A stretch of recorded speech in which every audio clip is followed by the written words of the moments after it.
দেশের বিভিন্ন সীমান্তে ভারতীয় সীমান্তরক্ষী বাহিনী বিএসএফের অবৈধভাবে পুশিনের একাধিক অপচেষ্টা প্রতিহত করেছে বর্ডার গার্ড বাংলাদেশ বিজিবি। গেল ২৪ ঘন্টায় বিভিন্ন পয়েন্টে অন্তত ৮টি এমন অনুপ্রবেশের চেষ্টা রুখে দেওয়া হয়। বিজিবি জানিয়েছে, আন্তর্জাতিক সীমান্ত ব্যবস্থাপনা, বিদ্যমান আইন এবং বাংলাদেশ ভারত দ্বিপাক্ষিক সমঝোতার পরিপন্থী কোনো ধরনের পুশিন প্রচেষ্টা গ্রহণযোগ্য নয়। দেশের সার্বভৌমত্ব ও সীমান্ত নিরাপত্তা রক্ষায় যে কোনো পরিস্থিতি মোকাবেলায় সর্বোচ্চ সতর্ক অবস্থানে রয়েছে বিজিবি। প্রতিনিধিদের পাঠানো তথ্য ও ছবিতে ডেস্ক প্রতিবেদন। দেশের সার্বভৌমত্ব ও সীমান্ত নিরাপত্তা রক্ষায় কোনো ছাড় নয়। বিএসএফের একের পর এক উস্কানিমূলক পুশিনের অপচেষ্টা মুখে এমন দৃঢ় অবস্থান পুনর্ব্যক্ত করে বিজিবি। শনিবার বিজিবির সদর দপ্তর জানায়, আন্তর্জাতিক আইন ও দ্বিপাক্ষিক সমঝোতা লঙ্ঘন করে দেশের বিভিন্ন সীমান্তে অবৈধভাবে পুশিনের চেষ্টা করছে ভারতীয় সীমান্তরক্ষী বাহিনী বিএসএফ। তবে বিজিবির কঠোর তৎপরতায় প্রতিটি চেষ্টাই ব্যর্থ হয়েছে। গেল ২৪ ঘন্টায় ঝিনাইদহের মহেশপুর ব্যাটালিয়নের যাদবপুর সীমান্তে ৩ জন এবং নওগাঁর কর্মুডাঙ্গা সীমান্ত এলাকা দিয়ে ১৭ জনকে বাংলাদেশে পুশিন করার চেষ্টা করা হলে বিজিবি তাৎক্ষণিকভাবে তাদের প্রতিহত করে। একই পরিস্থিতি ছিল তিস্তা ব্যাটালিয়নের বড় খাতা ও ৬৫ বাড়ি সীমান্তেও। সেখানে ২১ জন ব্যক্তিকে বাংলাদেশে পুশিনের চেষ্টা করা হলে বিজিবির প্রতিরোধমূলক ব্যবস্থার মুখে তারা ভারতের অভ্যন্তরে ফিরে যেতে বাধ্য হয়। অনুপ্রবেশের চেষ্টা চালানো হয় লালমনিরহাট এবং নীলফামারী অঞ্চলেও। লালমনিরহাটের দীঘলটারি এবং দুর্গাপুর সীমান্ত এলাকায় পৃথকভাবে মোট ১১ জনকে বাংলাদেশে পুশিনের অপচেষ্টা রুখে দেয় বিজিবি। এদিকে নীলফামারী ব্যাটালিয়নের পঞ্চগড় সীমান্তে ১০ জনকে কাঁটাতারের বাইরে এনে জড়ো করে বিএসএফ। এ নিয়ে কোম্পানি কমান্ডার পর্যায়ে পতাকা বৈঠক অনুষ্ঠিত হলেও ওই ব্যক্তিদের বাংলাদেশি নাগরিক দাবির পক্ষে কোনো প্রমাণ দেখাতে পারেনি ভারতীয় সীমান্তরক্ষী বাহিনী বিএসএফ। এদিকে চাঁপাইনবাবগঞ্জের গোমস্তাপুর উপজেলার বাঙ্গাবাড়ি সীমান্তে বিএসএফের ২৮ জনকে পুশিনের বড় চেষ্টা ব্যর্থ করে দিয়েছে বিজিবি। গত ৩ জুন দিবাগত রাতে ভারতের ১২ বিএসএফ ব্যাটালিয়ন এই অপচেষ্টা চালায়। বিজিবির শক্ত অবস্থানের কারণে তারা জিরো লাইন থেকে ৫০ গজ দূরে অবস্থান করতে বাধ্য হয়। ১৬ বিজিবি অধিনায়ক লেফটেন্যান্ট কর্নেল আরিফুল ইসলাম মাসুম নিশ্চিত করেছেন, বিজিবির সার্বক্ষণিক নজরদারির মুখে পরবর্তীতে বিএসএফ ওই ২৮ জনকে ভারতের অভ্যন্তরে ফিরিয়ে নিয়ে গেছে। উত্তেজনাকর পরিস্থিতি তৈরি হয় মেহেরপুরের তেঁতুলবাড়িয়া সীমান্তে। সেখানে কাঁটাতারের বেড়া খুলে ৩ জন পুরুষ, ৩ জন নারী এবং এক শিশুকে বাংলাদেশের দিকে ঠেলে দেয় বিএসএফ।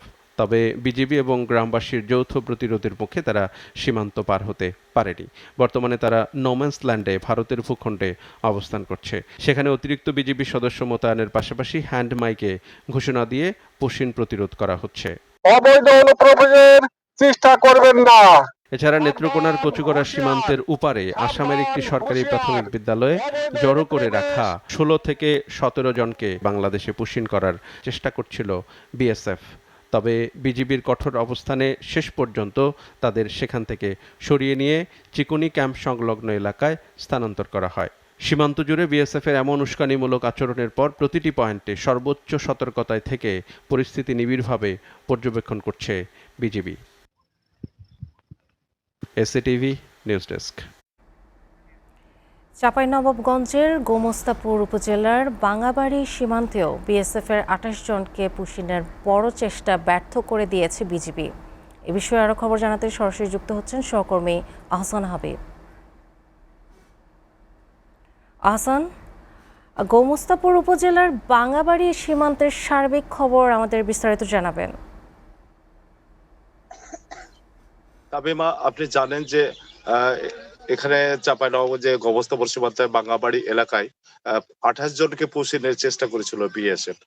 এরকম প্রায় ১০ থেকে ১২টি পয়েন্টে পুশিনের চেষ্টা করছে ভারত, কিন্তু বিএসএফ এর বিপরীতে বিজিবি যেটা প্রচন্ড নজরদারি, টহল এবং বাধা, এই কারণে কি তারা ব্যর্থ হয়েছে। অবশেষে আজকে লেফটেন্যান্ট কর্নেল আরিফুল ইসলাম ১৬ ব্যাটালিয়নের অধিনায়ক তিনি বলেছেন যে আমরা ধারণা করছি যে তাদেরকে বিএসএফ ফেরত নিয়ে গেছে। এখন বিএসএফ যেটা এখানে চাচ্ছে যে চাঁপাইনবাবগঞ্জে এখানে করছে যে এই বিজিবি যেটা করছে সারা বাংলাদেশে যে সীমান্তগুলো দেখা যাচ্ছে, এই সীমান্তগুলিতে বিএসএফ কিরণগঞ্জ সীমান্তে আমরা শুনেছি গত পরশু রাতে এখানে বিজিবি এবং এলাকাবাসী রাত জেগে পাহারা দিচ্ছে, সতর্ক থাকছে যাতে কোনো প্রকার বিএসএফ এখানে তার প্রতিবন্ধকতা তৈরি করে এখানে পুশিন করতে না পারে ভারতীয় নাগরিকদের। এরকম কয়েকটি পয়েন্টে বাংলাদেশের বিভিন্ন কয়েকটি পয়েন্টে তারা চেষ্টা করছে। এই কয়েকটি পয়েন্টে চেষ্টা করার পরে তারা ব্যর্থ হয়েছে। এখন বিএসএফ এর টহলদারি বেড়েছে যেমন, তেমন নজরদারিও বেড়েছে। এই নজরদারি টহলদারির কারণে তারা প্রতিরোধ করতে পেরেছে বিএসএফ এর এই অপতৎপরতাকে। এখন বাংলাদেশিরা মনে করছেন যে আমরা এখানে যারা বাংলাদেশি আছে তারা প্রয়োজনে বিজিবি কে সহায়তা করে এবং তারকে রাষ্ট্রীয় সম্পদ শত্রুমুক্ত করার জন্য এলাকাবাসী দরকার হলে সার্বক্ষণিক তাদের সহযোগিতা করছেন, রাত জেগে পাহারা দিচ্ছেন। তারা যে কোনো ভাবে তাদের আগ্রাসনকে প্রতিহত করবেন এমনটা বাংলাদেশিরা মনে করছেন। এখন অবশেষে যে বাঙাবাড়ি সীমান্তে যে ঘটনাটি ঘটেছে তারা ব্যর্থ হওয়ার পরে ওই শূন্য রেখায় কিন্তু লোকজনকে আর তেমন দেখা যাচ্ছে না। এখানে 10 জন পুরুষ, 12 জন নারী এবং 6 জন শিশুকে বিএসএফ চেষ্টা করেছিল সেখানে পুশিন করার জন্য বাঙাবাড়ি সীমান্ত দিয়ে গোমস্তাপুর উপজেলা। এখন সেখানে রয়েছে 16 ব্যাটালিয়ন বিজিবি, তারা তৎপর রয়েছে। অপরদিকে 59-53 বিজিবি তৎপর রয়েছে চাঁপাইনবাবগঞ্জ সীমান্ত রক্ষা করার জন্য। এই ছিল আমার কাছে সর্বশেষ। তামিমা। আহসান, আপনাকে ধন্যবাদ।